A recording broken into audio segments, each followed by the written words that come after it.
On today's show, how can the Cleveland Cavaliers close the gap in the Eastern Conference? What are the next steps of offensive growth for Evan Mobley? And is there any lingering tension between Donovan Mitchell and Darius Garland? It's all coming up on today's Locked On NBA.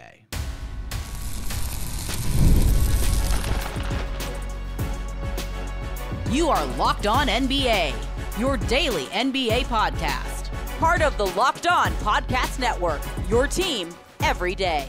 What's up and welcome to another edition of Locked On NBA, the biggest stories with the local experts. I'm your host, Jackson Gatlin, also host of Locked On Rockets right here on the Locked On Podcast Network, your team every day. Now, today's episode is brought to you by FanDuel. Look, you've heard us talk a lot about FanDuel, America's #1 sportsbook.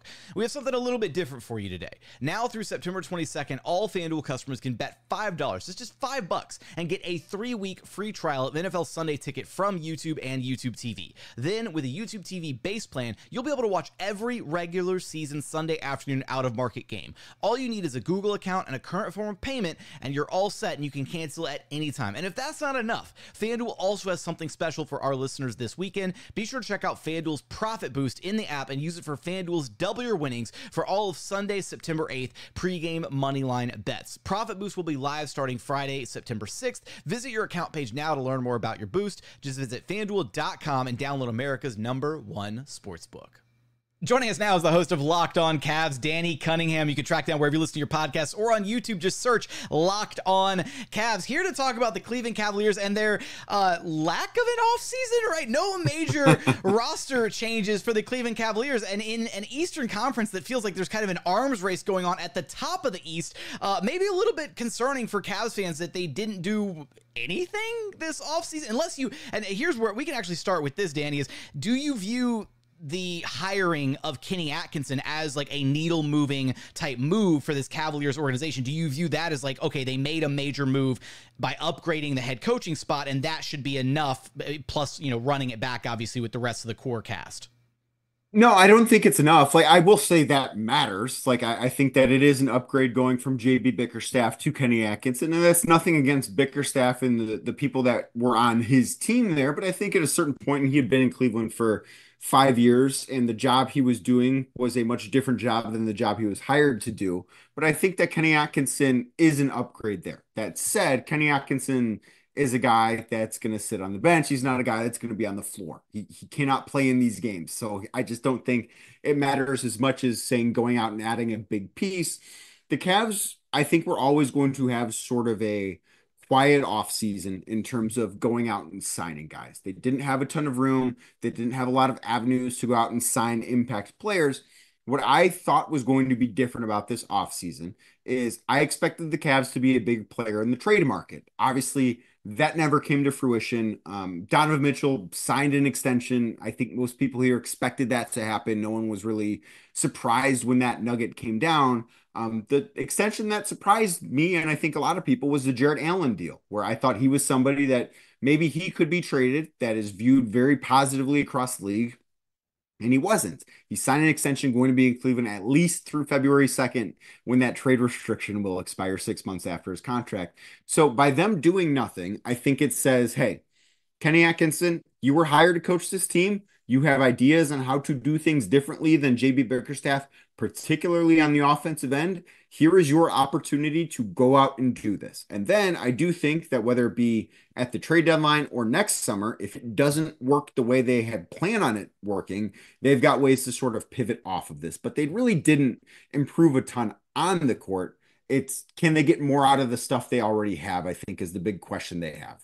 It seems like the Cavs are one of the teams kind of poised for some internal growth, but you kind of look at how this past season ended, right? So obviously went 7 games with the Magic and a couple games in there, right? Could have swung either way. And the Magic were a team that I think clearly improved this offseason. They're also kind of banking on some internal growth, but a really big addition for Kentavious Caldwell-Pope. Why, there we go. I don't know why I was blanking on KCP's name. Should have just stuck with KCP on that one. But big acquisition there for them. Another year forward for Paolo Banchero, for Franz Wagner. So I'm curious, when you start looking at this Cavaliers team, yes, they need some internal growth and improvement. Yes, Kenny Atkinson's going to come in with some new schemes, some new ideas. But How much of a gap, or how wide is the gap do you see when you look at this Cavs team compared to the kind of upper echelon of the Eastern Conference? And what is to say that this Cavs team isn't in a position where they might actually regress this upcoming season?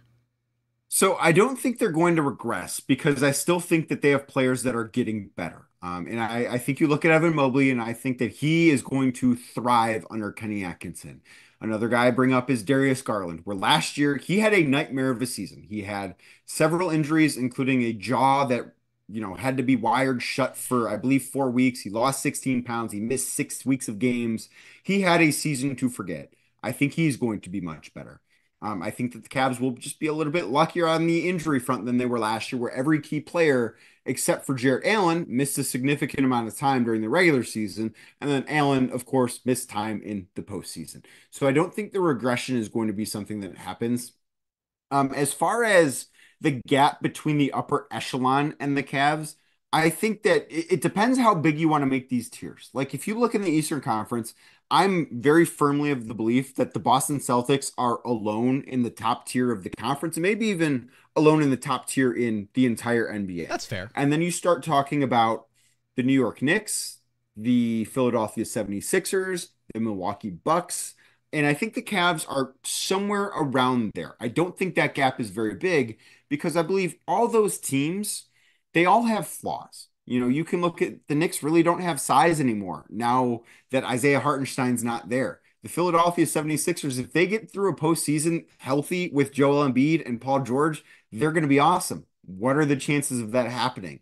Milwaukee's going to be counting on Chris Middleton to be a key player who had to have surgery on both of his ankles this offseason. So I do think you can kind of pick nits with a lot of the teams that you view close with the Cavs, or even maybe a little bit ahead of the Cavs. And then, of course, a team like Orlando is going to have some internal development and be better, but I think they're sort of bunched up, and it wouldn't surprise me if they finished anywhere between 3rd and 6th this year in the regular season as far as the East goes. Talking about internal growth with this Cavaliers squad, Evan Mobley just earned his rookie scale max extension along with many of the other members of the 2021 draft class. It kind of feels like Mobley's offense has been a very significant limiting factor for the Cavaliers so far throughout his career. What are some, I guess, realistic developmental goals for Mobley this season? You mentioned, being really excited about Kenny Atkinson and potentially unlocking more for Evan Mobley this year. So I think 3-point shooting is one of the things that we should see improve. You take a look at Atkinson's track record. He was in Brooklyn when Brook Lopez became a 3-point shooter. And I'm not saying that Evan Mobley is going to become that high of a volume 3-point shooter, but it's worth noting Atkinson was there and helped push that along. Before Brooklyn, Kenny Atkinson was on Mike Budenholzer's staff in Atlanta, where Al Horford became somebody that was, a medium volume 3-point shooter, where last year Evan Mobley shot right around 37%. I think it was a little bit higher than 37% on threes. Now, it was on low volume. It was less than 2 a game. If he can shoot, say, 36% on 3.5 3-pointers per game, I think that's a big boost for him personally. I think that's a big boost for the Cavs offense. The other bit of low-hanging fruit that I think there is to grab with Evan Mobley is, in my opinion, he has been at his best on the offensive end of the floor when he's been able to grab the ball off the rim and get out and run it in transition, because he is an incredible athlete, even if he's not as big and strong as you'd like for him to be on the inside. But he's an incredible athlete that can do that. The Cavs have, under JB Bickerstaff, routinely been near the bottom of the league in pace. They just have played very slow. Part of it's because when you play two bigs, it can be hard to get up and down the floor. But Kenny Atkinson, when he was in Brooklyn, his teams were always near the top of the league in pace. In his 4 years, 3 years, they were top 10 in pace, and then 4th year, they were 11th. I don't know that the Cavs are going to get that fast, but I think that is an area where if they just boost the pace up to, say, 17th instead of 27th, Evan Mobley can greatly benefit from that. It'll be interesting to see if they can kind of add some, I guess, increase the ceiling of the team offensively, which is something that Kenny Atkinson is known for, while also retaining that defensive identity that made them who they are for so many years under JB Bickerstaff. That's going to be an interesting kind of thing to monitor this upcoming season. How much defense do you sacrifice to increase the offensive output at the end of the day? Last thing I got for you here, Danny, is there was some reporting, speculation, whatever you want to call it, earlier this offseason about the kind of uncertainty surrounding Darius Garland's future in Cleveland if Donovan Mitchell signed his contract extension. Well, we have the contract extension signed for Donovan Mitchell, but we haven't seen any fireworks yet out of Garland's camp as far as, him being frustrated or requesting a trade or anything like that. Is there anything worth monitoring on that front, or is that something that we just got to kind of wait and see how that kind of dynamic plays out? I mean, it's the NBA. Things are always worth monitoring on all fronts. And I think everybody kind of knows that. I will say, I think that speculation was a little bit overblown about Garland potentially wanting out of town if Mitchell did and obviously has signed the contract extension. The other thing that's worth noting here is look at the year Darius Garland had. It was bad. We can talk about the reasons why it was bad, but at the end of the day, it was bad. And I don't think that the market for Darius Garland across the league was all that fruitful. I don't think the Cavs were very interested in moving on from Garland. Even if the market was better, it may have been more of a difficult decision. But selling for pennies on the dollar for what they believe Darius Garland can be made no sense organizationally. So I think even if Darius Garland did request a trade this summer, I don't think the Cavs would have entertained that request. I think they would have, especially as he's somebody that has several years left on his contract. I think they would have said, no, this is a situation we are going to ride out. And maybe a year from now, Darius Garland's on another team. Maybe he has a great year and he and Donovan Mitchell work together. Fantastic. I think it's possible. But I think that speculation was always just a little bit overblown. Can the Cavaliers close the gap between where they are and the contenders at the top of the Eastern Conference? What kind of offensive growth will we see out of Evan Mobley this upcoming season? You're going to have us covered for all of that and so much more over at Locked On Cavs. Danny, thanks for stopping by Locked On NBA with me. You got it anytime.